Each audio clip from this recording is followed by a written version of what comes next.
Tapos na ang buhay ko. Nabasa ng teacher ko ang diary ko. Hindi ko namalayan na naiwan ko pala ang notebook ko sa classroom.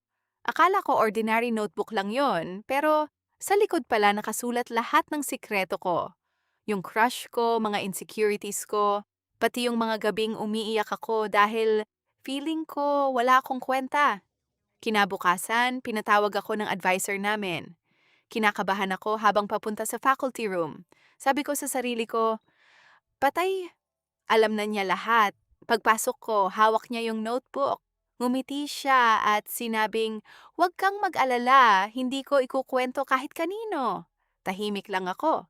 Tapos sinabi niya, "Pero gusto kong malaman mo, mas marami ang naniniwala sa'yo kaysa sa iniisip mo." Inabot niya ang diary ko. Tapos may maliit na sticky note sa unang page. "Hindi ka nag-iisa. Kaya mo 'to."